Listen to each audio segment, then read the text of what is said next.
Hello students, you are class 10th। आज हम नागरिक शास्त्र पाठ 2 फेडरलिज्म संघवाद इसके बारे में पढ़ेंगे। आप सभी भैया बहनों को इस पाठ का इंग्लिश वर्जन में पहले भेज चुका हूँ।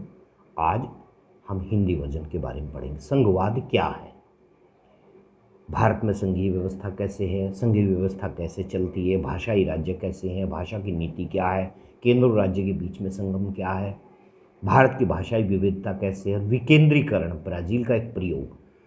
पिछले अध्याय में आपने हृदयंगम किया होगा कि शासन के अलग अलग स्तरों के बीच में सत्ता का ऊर्ध्वाधर विभाजन वर्तमान जनतांत्रिक काल में सत्ता की साझेदारी एक सामान्य प्रक्रिया है।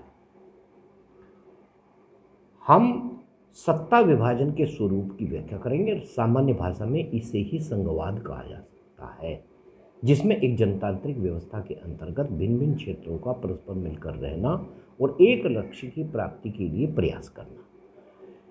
श्रीलंका की परिस्थितियों के अंतर पर विचार करें तो बेल्जियम ने अपने संविधान में एक बार नहीं बल्कि 4 बार संशोधन किए। प्रमुख मुद्दों था केंद्र सरकार के अधिकार और शक्ति कम कर वह अधिकार प्रांतीय सरकारों को दे दिए जाए। बेल्जियम में प्रांतीय सरकारें थी, उनकी स्वशासित प्रदेश में महत्वपूर्ण भूमिका थी, उनके अपने अधिकार थे, किंतु ये अधिकार, ये शक्तियाँ उन्हें केंद्र द्वारा प्रदान की गई थी। केंद्र सरकार उन शक्तियों को कभी भी वापस ले सकती थी। अतः केंद्र और राज्य इन दोनों को सत्ता का विकेंद्रीकरण ही संघवाद कहलाता है। कुछ स्थानीय सरकारें होती है, जैसे ग्राम पंचायत की सरकार है, जिले की सरकार है, तो उनको केंद्र सरकार कभी भी आदेश दे सकती है। संघीय शासन व्यवस्था में केंद्रीय सरकार को प्रांतीय सरकार से कुछ विशेष करने का आदेश देने में असमर्थ होती है। राज्य सरकारों के पास अपनी स्वतंत्र शक्तियां होती हैं। किसी विशेष कार्य के लिए केंद्र सरकार को उत्तर देने की आवश्यकता नहीं होती।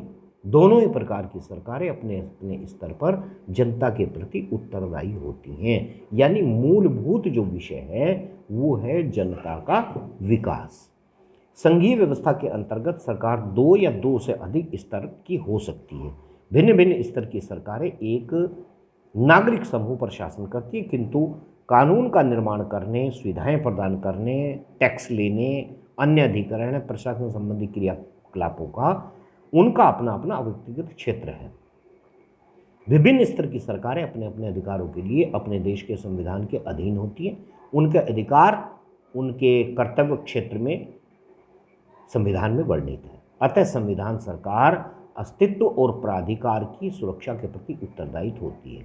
संविधान के मौलिक प्रावधानों को व्यक्तिगत स्तर पर कोई एक सरकार स्वयं परिवर्तन नहीं कर सकती। इस प्रकार के परिवर्तन दोनों स्तरों की सरकारों की परस्पर सहमति अथवा अंतर निर्णयों से ही संभव हो सकते हैं। भारत के संविधान तथा विभिन्न स्तर की सरकारों के अधिकारों और शक्तियों का विश्लेषण करने का अधिकार केवल न्यायालय को है। केंद्र सरकार और प्रांत सरकार के बीच सत्ता संबंधी विवादों के निर्णय में भी सर्वोच्च न्यायालय की ही भूमिका महत्वपूर्ण होती है। इसलिए देश और प्रदेश के विकास हेतु वित्तीय स्वायत्तता निश्चित करने के लिए दोनों स्तर की सरकारों के लिए राजस्व के स्रोत भिन्न भिन्न हैं। देश की एकता, अखंडता क्षुण्ण बन रखना, उसकी प्रकृति की ओर अग्रसर करना, ये दोनों का उद्देश्य है। प्रांत में क्षेत्रीय भाषाओं, क्षेत्रीय संस्कृतियों का पूर्ण सम्मान करना, उनकी विविधताओं को उनके मूल स्वरूप जीवंत रखने का प्रयास करना। संघीय व्यवस्था केवल बड़े बड़े देशों के लिए अनुकूल है। बेल्जियम ने इस व्यवस्था को क्यों अपनाया? चूंकि केंद्र तथा राज्य सरकारों का सत्ता विभाजन प्रत्येक संघीय सरकार में अलग अलग प्रकार का होता है। भारत में संघीय व्यवस्था किस प्रकार से है? बेल्जियम और श्रीलंका जैसे छोटे छोटे देश को भी अपने क्षेत्र की विविधताओं का सामना करने के लिए अनेक कठिनाइयाँ आती हैं। संघ सरकार, जिसको हम केंद्र सरकार भी कहते हैं, और एक होती है राज्य या प्रांत की सरकार। केंद्र समूचे भारतीय संघ का प्रतिनिधित्व करता है और कालांतर में पंचायत और नगर पालिका के रूप में संघीय शासन के तृतीय स्तर का समावेश भी किया गया। सबका विकास, सबका साथ, इस उद्देश्य को दृष्टिगत रखकर बनाई गई नीति ही सबसे श्रेष्ठ है। लेकिन अधिकांश बड़ी इकाइयां संघीय व्यवस्थाओं में समान अधिकार नहीं मिलते। भारतीय संघ के सभी राज्यों को भी समान अधिकार प्राप्त नहीं है। कुछ राज्यों को विशेष स्थान प्राप्त है। जैसे जम्मू कश्मीर एक ऐसा प्रांत है जिसका अपना अलग संविधान है। इस राज्य में प्रांतीय प्रशासन की अनुमति के बिना भारतीय संविधान के कई प्राविधानों को लागू नहीं किया जा सकता। भारतीय संघ की बहुत सी इकाइयों के अधिकार बहुत ही अल्प मात्रा में यानी छोटे छोटे हैं। केंद्र अथवा प्रांत की सरकारों के बीच सत्ता का विभाजन हमारे संविधान के लिए नींव का पत्थर है। अधिकार और शक्तियों के इस विभाजन में परिवर्तन करना कोई सरल कार्य नहीं है।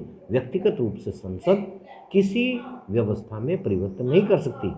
इस प्रकार कि किसी भी परिवर्तन की रूपरेखा बनाने के बाद पहले संसद के दोनों सदनों में 2/3 बहुमत द्वारा स्वीकृत किया जाना आवश्यक होता है। उसके बाद कम से कम आधे प्रांतीय प्रशासन की विधानसभाओं द्वारा स्वीकृत करना आवश्यक होता है।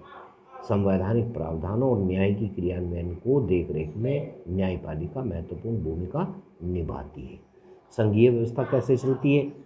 कुछ राज्य ऐसे हैं जिनकी भाषा अपनी अलग अलग है, जैसे तमिल है, कन्नड़ है और मराठा है। उसके बाद में यानी मराठी भाषा बोली जाती है। इस नीति के अंदर केंद्र और राज्य के संबंध अलग अलग होते हैं और इसमें कुछ गठबंधनों की सरकारें होती हैं और भारत में लगभग बहुत सारी भाषाएं बोली जाती हैं। असमिया है, बंगला है, बोडो है, डोगरी है, गुजराती, कन्नड़, कोंकणी, मणिपुरी, मराठी, उड़िया, सिंधी, तेलुगु, इन सब भाषाओं को एक साथ ध्यान में रखते हुए इसका निर्माण किया गया है। भारत की रूस की अनुमानित जनसंख्या लगभग 15 करोड़ है दोस्त, और अपने उत्तर प्रदेश की जनसंख्या वो 22-23 करोड़ है। तो जनसंख्या की वृद्धि को देखते हुए विभिन्न व्यवस्थाओं में भी परिवर्तन करना पड़ता है। तो ये मैंने आपको आज की एक वीडियो बनाई है और आप सभी से अनुरोध है कि आप इस टॉपिक को अध्ययन करें, पढ़ें और उम्मीद करता हूँ कि ये वीडियो आपको पसंद आई होगी। पाठ को भी एक बार रीडिंग करें। आप सभी भैया बहनों को बहुत बहुत शुभकामनाएं। धन्यवाद।